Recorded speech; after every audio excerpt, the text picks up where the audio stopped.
ప్రధానమంత్రి నరేంద్ర మోడీ 75వ జన్మదినం సందర్భంగా దేశవ్యాప్తంగా సేవా పక్షం కార్యక్రమాలు జరుగుతున్నాయి. ఆ కార్యక్రమంలో మెదక్ జిల్లా రామాయంపేట పట్టణంలోని పలు సేవా కార్యక్రమాలు చేపట్టబడ్డాయి. రామాయంపేట పట్టణంలోని ఎస్సీ కాలనీలో పేద మరియు అవసరమైన ప్రజల కోసం ఉచిత మెగా వైద్య శిబిరం నిర్వహించబడింది. ఈ శిబిరానికి రామాయంపేట పట్టణ అధ్యక్షుడు అవినాష్ రెడ్డి ఆధ్వర్యంలో మెదక్ పార్లమెంట్ సభ్యుడు మాధవనేని రఘునందన్ రావు ప్రారంభించారు. స్థానిక వైద్యులు, ఆరోగ్య సిబ్బంది పెద్ద సంఖ్యలో పాల్గొని ప్రజలకు ఉచిత వైద్య పరీక్షలు, అవసరమైన మందులు అందజేశారు. అనంతరం రఘునందన్ రావు పట్టణంలో పర్యటించి ఇటీవల కేంద్రం ప్రభుత్వం జీఎస్టీ తగ్గించిన నేపథ్యంలో వ్యాపారులకు అవగాహన కల్పించారు.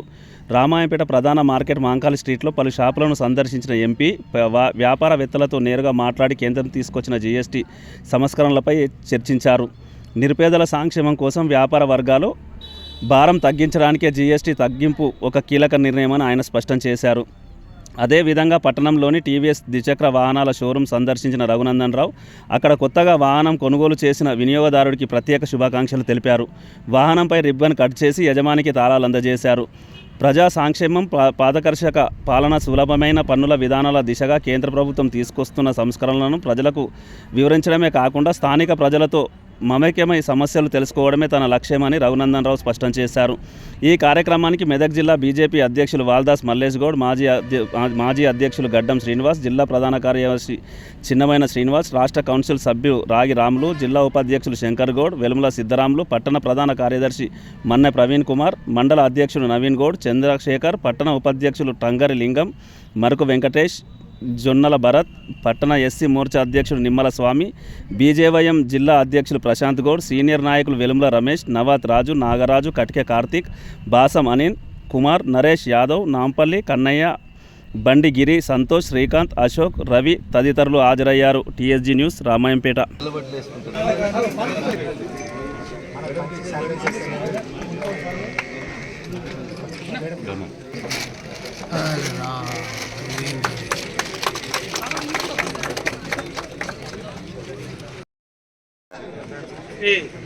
మాధవనేని రఘునందన్ రావు గారికి, అలాగే జిల్లా అధ్యక్షులు మల్లేష్ అన్న గారికి, అలాగే జిల్లా మాజీ అధ్యక్షులు గడ్డం శ్రీనన్న గారికి,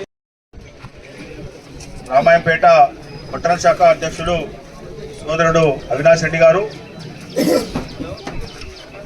ఉచిత వైద్య శిబిరానికి ముఖ్య అతిథిగా విచ్చేసినటువంటి మన ప్రియతమ నేత మెదక్ పార్లమెంట్ సభ్యులు పెద్దలు మాధవనేని రఘునందన్ రావు గారు, భారతీయ జనతా పార్టీ జిల్లా అధ్యక్షులు వాల్దాస్ మల్లేష్ గౌడ్ గారు, రాగి రాములు గారు, శ్రీనివాస్ గారు, వేదికమైనటువంటి పెద్దలు, వేదిక ముందు ఆసీనులైనటువంటి నరేంద్ర మోడీ గారు సఫాయి కార్మికులు ఊడ్చేటటువంటి చీపురు కట్ట పట్టుకొని వీధులను ఊడవడం జరిగింది. అంటే ప్రధానమంత్రి సాక్షాత్తు వీధులను ఊడుస్తున్నంటే మరి మనం మన పరిసరాల్లో మన పక్క వీధి అనుకోవచ్చు, పక్క ఇల్లు అనుకోవచ్చు, ఎక్కడున్నా మనకేంది అని చెప్పేసి పట్టించుకోకపోతే మనకు జబ్బులు వస్తాయి. కాబట్టి ఆరోగ్యమే మహాభాగ్యం. మన రాష్ట్రంలోనే కాకుండా మరి బయట వేరే రాష్ట్రాలలో కూడా పోయి వారు ఈ యొక్క నరేంద్ర మోడీ గారి యొక్క జన్మదినం సందర్భంగా సేవాపక్షంలో పాల్గొంటున్నందుకు వారికి ఈ యొక్క సభాముఖంగా పెద్ద ఎత్తున కృతజ్ఞతలు తెలియజేసుకుంటున్నాం. ఈ యొక్క హెల్త్ క్యాంప్ శిబిరం ఏదైతుందో దీనికి ఈ ఏర్పాట్లు చేసిన మా కార్యకర్తలకు, ఈ యొక్క కార్యక్రమానికి ఇచ్చేసిన మా ముఖ్య అతిథి రఘునందన్ రావు గారికి కృతజ్ఞతలు తెలియజేస్తూ ఈ అవకాశం ఇచ్చిన వేదికకు కృతజ్ఞతలు తెలియజేస్తూ ముగించుకుంటాం. ఒక్కరికి సరిగ్గా కూర్చోరాదు, నడవరాదు, నిలబడరాదు, కష్టపడతా ఉన్నారు. కానీ నరేంద్ర మోడీ గారు 75 సంవత్సరాల వయసు పూర్తయిన తర్వాత కూడా మనిషి 30 సంవత్సరాల వయసు ఉన్నటువంటి వ్యక్తితో సమానంగా పోటీపడి పనిచేస్తా ఉన్నారు. దానికి 2 అయింది కాబట్టి కొంచెం ఆలస్యమైంది. కొద్దిగా ఓపిక ఉండండి. ప్రతి ఒక్కరికి కూడా వైద్య పరీక్షలు చేస్తారు. ఖచ్చితంగా ఇటు పక్కన ఉన్న లీడర్లు అందరూ కూడా ఇటు సైడ్ వచ్చేయాలి. అదంతా ఖాళీ చేసేయాలి. మీరు ఇటు పక్కనంతా ఖాళీ చేయాలి. నిర్వాహకులు, ముఖ్యంగా ఈ కార్యక్రమం ఏర్పాట్లో సహకరించిన గడ్డం శ్రీనివాస్ గారికి, మిగతా వారందరికీ కూడా ప్రత్యేకంగా ధన్యవాదాలు, కృతజ్ఞతలు తెలియజేస్తూ ఈ కార్యక్రమాన్ని ఇంతటితో ముగిస్తా ఉన్నాం. జై హింద్, జై భారత్.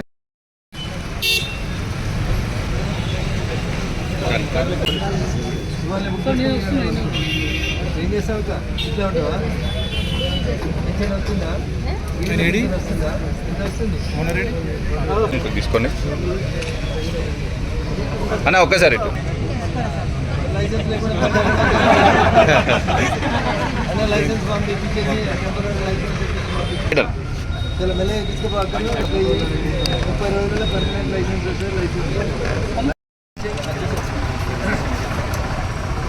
భారతీయ జనతా పార్టీ నా ఫోన్ ఏం లేదన్న డైరెక్ట్ బ్రేక్ ఎక్సిలేటర్ స్కూటీ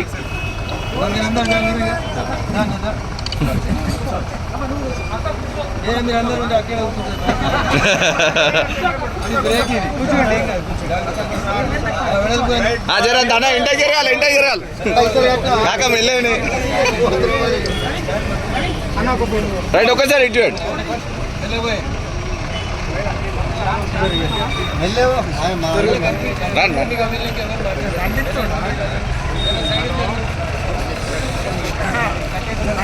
తీసుకొచ్చినటువంటి అభివృద్ధి కార్యక్రమాల గురించి మొన్న డిఆర్ఎం చేగుంట రైల్వే స్టేషన్ బ్రిడ్జికి భూమి పూజ చేసిన రోజు వచ్చినప్పుడు కొంతమంది మా పార్టీ నాయకులు ఇచ్చినటువంటి రిప్రజెంటేషన్స్ని డిఆర్ఎం గారి నోటీసులు పెట్టినా తప్పకుండా సాధ్యమైనంత తొందరగా వాటిని పరిశీలిస్తాం, పని పూర్తి చేపిస్తాం. లేకపోతే మా మీడియా మిత్రుల నుంచి కూడా కొన్ని సలహాలు సూచనలు వినాలి అభివృద్ధి కోసం అని అడిగినప్పుడు తప్పకుండా వస్తామని అని చెప్పిన మీరు చెప్పినట్టే ఈ రామాయంపేట బైపాస్ రోడ్ ఏదైతే విషయం ఉందో దానికి సంబంధించి ఇప్పటికే ఆర్ఓ నేషనల్ హైవేస్ తోటి 3 మీటింగులు, కలెక్టర్ గారితో 2 మీటింగులు జరిగినాయి. దానికి సంబంధించి ఇంకా అవార్డు పాస్ కాలేదన్నా అవార్డు పాస్ అయ్యే లోపే మీ దగ్గరికి వచ్చి ఇంకొక మీటింగ్ తప్పకుండా చేస్తాం. కొంత పని ఒత్తిడి వల్ల మిమ్మల్ని కలవలేకపోయినాం, అందుకని ఈరోజు భోజనం చేసి కలుద్దామని అనుకున్నాను. తప్పకుండా మీ సలహాలు సూచనలు ఈ సమాజంలో మీరు భాగస్వాములు, ప్రతి సమస్య ముందు మీ దృష్టికి వస్తుంది కాబట్టి తప్పకుండా మీతో డిస్కస్ చేస్తాం. మీరు నన్ను అడగకున్నా మొన్న రామాయంపేటలో వర్షాలు కురిసినప్పుడు ఆ 300 పిల్లలు ఆడపిల్లలు ఇబ్బంది పడేటువంటి విషయాన్ని గుర్తుంచుకొని నేను ఆ రోజు గ్రామాల్లో తిరుగుతున్నప్పుడు సడన్గా సాయంత్రం ముఖ్యమంత్రి గారు హెలికాప్టర్ మెదక్ కలెక్టర్ కార్యాలయంలో దిగిందన్నప్పుడు నేను మీ రామాయంపేటకు సంబంధించి 2 సమస్యల్ని నన్ను ఎవరు అడగకుండా నేనే ముఖ్యమంత్రి గారి ముందు ప్రస్తావించడం జరిగింది. ఒకటి, ఎప్పుడో శంకుస్థాపన చేసి వదిలేసి అందరు మర్చిపోయినటువంటి రామాయంపేట బస్ డిపోని తొందరగా కంప్లీట్ చేయాలనేది, పనులు ప్రారంభం కావాలనేది ఒకటి అడగడం జరిగింది.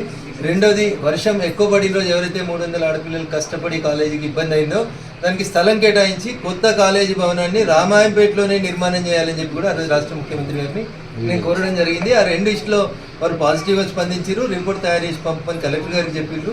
నేను కొద్ది మధ్యలో పార్లమెంట్ స్టాండింగ్ కమిటీస్ ఇతరత్ర బయట ఉండడం వల్ల కలెక్టర్ గారిని ఫాలోఅప్ చేయలేదు. తప్పకుండా పండుగలో ఫాలోఅప్ చేసి మళ్ళీ త్వరలోనే రామాయంపేట మీడియా మిత్రులతో కూర్చోవడానికి వస్తుంది.